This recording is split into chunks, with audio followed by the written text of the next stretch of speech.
Hello there, Mr. Wood here. Welcome to this next video in a series all about Christianity, beliefs and teachings. This session is all about the Incarnation, Jesus, the Son of God. Our objectives today are to understand what the Incarnation means, to think about why it's an important belief, to think about how it influences Christians today. What do you need to know? You need to know that Christians believe that Jesus was God the Son incarnate, God in the flesh, God in a bod. This means that Jesus was fully God and fully man, which makes him worthy of worship, relatable, and the only one who can die for the sins of humanity. Let's dive into today's learning. So let's just recap where we're at in the specifications. This is straight from AQA, GCSE. This is all the things that you need to know, and we're going through these bit by bit. We've got some videos already out there on the Trinity, creation, etc. Do please check those out. But today it's all about the Incarnation, and you can see we're going to be looking at, after this, the crucifixion, resurrection, ascension, and on into the afterlife. All right, so Incarnation. What do you think it means? A couple of pictures there might get you thinking. What are these two pictures of, and what do you think it means? Well, on the left, we got a picture of some tasty looking chili con carne. And on the right, we got a carnivore. Okay, now chili con carne, those of you who speak Espanol will know that that means chili with meat. And a carnivore is a meat eater. So incarnation means to become meat or to become flesh. Becoming flesh is a great definition of the term incarnation. Now, what you need to know for your exam, however, is what is the implications of this. So when you hear incarnation, you want to think fully God, fully man. There's a really cheesy but banging track by an Australian band called Emu, I think, which goes, fully God, fully man. That's the truth we must understand. So when you think incarnation, think about Mr. Wood singing that song, fully God and fully man. Now, what does that actually mean? Well, I've got some examples here from the Bible which show that Jesus was fully God and fully man. If we look at Mark chapter 4, verse 41, we get the calming of the storm, and we see that the winds and the waves obey Jesus. Now, only God can command the winds and the waves. We see that in Mark chapter 6, verse 41 to 44, and starting from verse 63, Jesus feeds 5,000 men, which is 5 loaves of bread and 2 fish, a phenomenal act which only God could do. He can break the laws of nature. Matthew chapter 8, verse 3, Jesus heals a man with leprosy. It was known at the time that leprosy was impossible to heal. People used to say it's easier to raise someone from the dead than to cure them of leprosy, and Jesus did that. Now, Thomas, near the end of John's Gospel, calls Jesus my Lord and my God. Now, for someone with a Jewish background to break potentially the first and second commandment by calling someone God and committing blasphemy would have been a big deal. So Thomas was obviously convinced right at the early stages that Jesus was God, not just a man. And finally, Jesus not only raises Lazarus from the dead and Jairus' daughter from the dead, he performs resurrections, he himself is resurrected from the dead. So great examples here that show that Jesus was fully God. He was also fully man. That's right. The shortest verse in the whole Bible, John 11, verse 35, Jesus wept.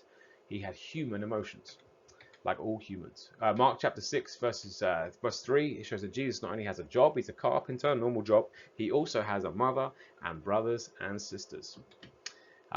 John chapter 4, verse 6, he stops at a well because he's tired, which shows that he's a human, because he gets tired. He has a human body. Luke chapter 2, verse 7 shows that Jesus had a normal human birth. He didn't have a normal conception, but he had a normal birth. We also see in Mark chapter 14, verse 34, that Jesus felt distress in the Garden of Gethsemane, something that only a human would feel distress, just like everyone else. And the big one, this is in all 4 Gospels, and it's talked about in the rest of the New and Old Testament, arguably, but Jesus dies. He dies a normal human death, fully God, fully man. There are lots of references to the incarnation in the Bible, explicit and implicit. The exam board, they talk about in some of their material, talking about the virgin birth, or talking about Gabriel's visit to Mary when he says that she's going to become pregnant and it's going to be by the Holy Spirit. I think the most explicit reference comes from John chapter 1. And if you've watched the video on creation, you would have seen this already. But John starts in verse 1 with, in the beginning was the Word. And the Word was with God and the Word was God. He was with God in the beginning. Through him all things were made, and without him nothing was made that has been made. Now he's talking about the Son of God here, and he's describing the Son of God as the Word, or Logos in the Greek. We then get in verse 14 this amazing sentence: the Word became flesh and made his dwelling among us. The Word incarnated, the Son of God incarnated and made his dwelling among us. Now, it's really important that Jesus is fully God and fully man for lots of reasons. But a key one is when we look at the crucifixion. Now, Jesus had to be fully man because he had to be a substitute for the human race. He was there as our representative. And so if he wasn't fully man, he wouldn't represent us. But he also had to be fully God because he had to be someone who could live a perfect life without sin, and someone who on the cross could take the wrath of God and then be resurrected, so that we could be free because of the atonement that he provided on the cross. So the fact that he's fully man and fully God is essential in Christianity. So finally, how does it influence Christians today? This is something exam would love to ask about. How would the belief in the incarnation influence Christians today? Well, to answer a question like that, you want to go back to your fully God and fully man and think about those two elements. So regarding fully God, he's fully God, so Christians are influenced to worship him. Christians would only worship God, and Jesus is God, so they worship him. They also will pray to him and they'll ask him for help. So when they're struggling, they'll pray, "Dear Jesus, please help me with this," because they believe that he is listening right now and he has God's power to help them in their time of need. They also trust his teaching. If he was God, if he is God, then everything he said that's recorded in the Bible is true. And therefore they would read that and they would trust in that and put that into practice. They also will thank him because they believe that the Son of God descended from on high to come down to earth because he loves them and he came to die for them. Therefore, Christians are influenced to be grateful to Jesus and to thank him for everything that he has done. Then we think about the fact that he's fully man. And because he's fully man, he's a role model for Christians. So the incarnation influences Christians to try and be more like Jesus. WWJD, yo. What would Jesus do? They can relate to him. He's human, so he's relatable. We've looked at how he got tired, how he had a family, how he had a job, and that helps them to relate to Jesus. They also appreciate him, especially his suffering. Christians believe Jesus was fully man, so on the cross he was feeling that physical pain as a human, and therefore they appreciate what that he has done for them because of his human nature. So pause here, have a go at these questions. When you're ready, when you've had a go at all of them and had a good go, push play and we'll look at the answers. So what does incarnation mean?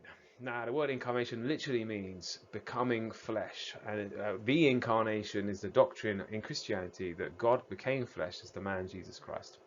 In the Bible, it suggests that Jesus is God incarnate, and we see that at the virgin birth when Gabriel visits Mary and talks to her, but we also see it very fully in John 1, chapter 14, where it says the Word became flesh and made his dwelling among us. 3 examples that Jesus is fully God. His healings, especially his healings of the nature miracles. Sorry, his nature miracles like walking on water, feeding the 5,000. Thomas saying that he is God. His resurrection, the resurrections he did. He's fully man. He got tired. He ate. He had a family. He had a job, and he died. And he had a normal birth. Why does Jesus have to be both God and man? He needs to be man so that he can represent humanity on the cross and take away the punishment for their sins. But he also needs to be God so that he could live a perfect life in order to die for Christian sin. How does the belief in the incarnation influence Christians today? Well, they believe that Jesus is fully God, so they pray to him and they worship him and they thank him.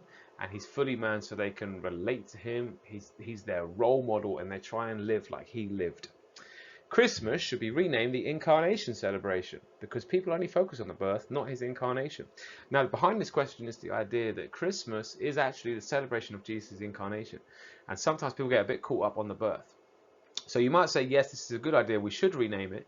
And we should focus in solely on the incarnation, and we should teach people and have more celebrations which reflect the fact that God came to earth, rather than just the fact that Jesus was born and laid in a manger on a whole nativity story. On the other side, it's a bit of a weird question, I appreciate now, but good to get you thinking on these difficult ones.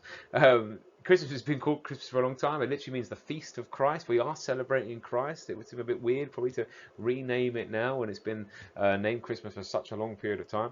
We haven't done a Christmas practices video yet, but that will be coming along shortly, and we'll come back to that topic then. And that brings us to the end of the session on the Incarnation. What do you need to know?